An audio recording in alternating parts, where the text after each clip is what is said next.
Hello students, welcome to easy math for NDA. I am Ujjwal Kaushik, your friend. जो भी students NDA की preparation कर रहे हैं उनके लिए हमारा चैनल बहुत यूजफुल है, क्योंकि हम क्वेश्चन और कॉन्सेप्ट साथ में समझते हैं। चलिए, आज का क्वेश्चन है, what is the number of rational term in the expansion of this. तो one of the favourite question of NDA.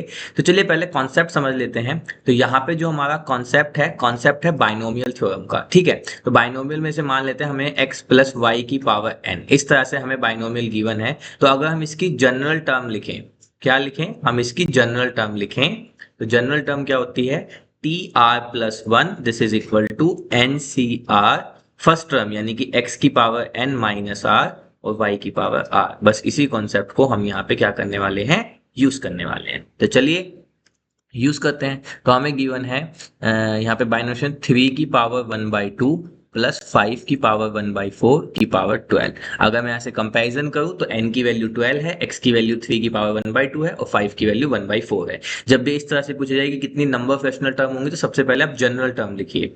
तो टी आर प्लस वन क्या होगा, this is nothing but 12 CR x की पावर यानी कि 3 की power 1/2, इसकी power n minus are यानी कि 12 माइनस आर, और y की पावर यानी कि 5 की पावर 1/4 की पावर r। अब इसको थोड़ा सा आप इसको सिंप्लीफाई कर लीजिए। तो यहाँ पे हम जो कॉन्सेप्ट यूज करेंगे वो यूज करेंगे a की पावर m की पावर n। तो ये क्या होता है, आइडेंटिटी हम जानते हैं a की पावर m इंटू n। तो इसी तरह से ये हो जाएगा 3 की पावर 12 माइनस r बाई 2।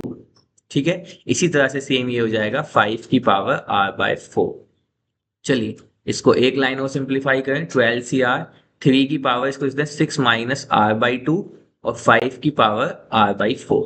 अब देखो जहां पे ये जो हमारा r होता है, ठीक है, आप r क्या है, नंबर ऑफ टर्म्स। तो मैं यहीं पे भी आपको लिख के बता देता हूँ कि जो ये r होता है ये वैल्यू लेता है जीरो के इक्वल और बड़ी और लेस देन इक्वल टू जो मेरी n की वैल्यू होती है। r वहीं तक जाता है, जीरो से शुरू होगा 1 2 3 और n तक जाएगा। तो इसी तरह से जो मेरा ये r है, सबसे पहले बताऊं तो ये जीरो से शुरू होगा और यहाँ पे n कितनी है, 12। तो r सिर्फ 0 से 12 के बीच की ही वैल्यू देगा। अब देखो रैशनल टर्म कहने का मतलब है कि मेरी टर्म में कोई स्क्वायर रूट या कोई इरेशनल एक्सप्रेशन होल्ड ना कर रहा हो। तो उसके लिए सबसे सिंपल है कि जो ये r/2 है और ये r/4 है, ये कंप्लीटली डिविजिबल हो। थोड़ा सा मैं आपको कॉन्सेप्ट को बताना चाहूंगा, हो सकता है वीडियो लेंथी हो। अगर आपको कॉन्सेप्ट आता है तो आप स्किप कर सकते हैं। अगर आपको थोड़ा सा समझना है कि रैशनल टर्म का मतलब क्या है, तो आप थोड़ा सा वीडियो को देख सकते हैं। तो मैं थोड़ा बारीकी से बताता हूँ। यहाँ पे देखो r/2 कहने में से मान लेते हैं मैं r को यहाँ पे 0 लेता हूँ। तो जब r को 0 लूंगा तो टर्म आ जाएगी 12C0, 3 की पावर 6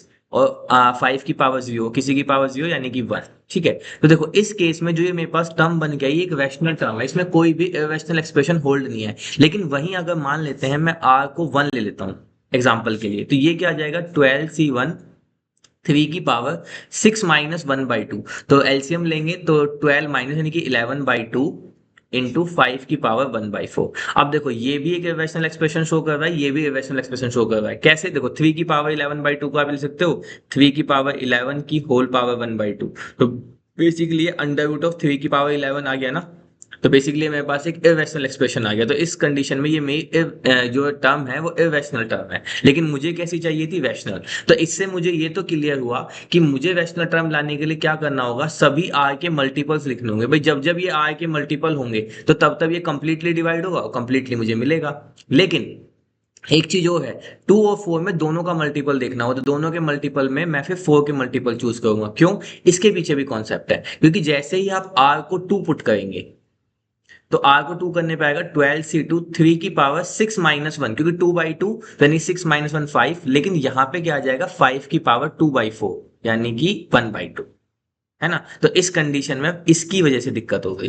तो इसीलिए यहाँ पे जो हम दोनों का कॉमन है, 2 और 4 का एलसीएम लेते हैं, तो 2 और 4 का एलसीएम यानी कि 4। तो जो भी टर्म 4 के मल्टीपल्स में आएगी, जब जब मैं r की वैल्यू 4 के मल्टीपल्स में रखूंगा, तब तब मुझे क्या मिलेगी, रैशनल टर्म मिलेगी। तो जब मैं अगर यहाँ पे r को किसका लेना है, हमें 4 का मल्टीपल लेना है, मैं यही लिख देता हूँ।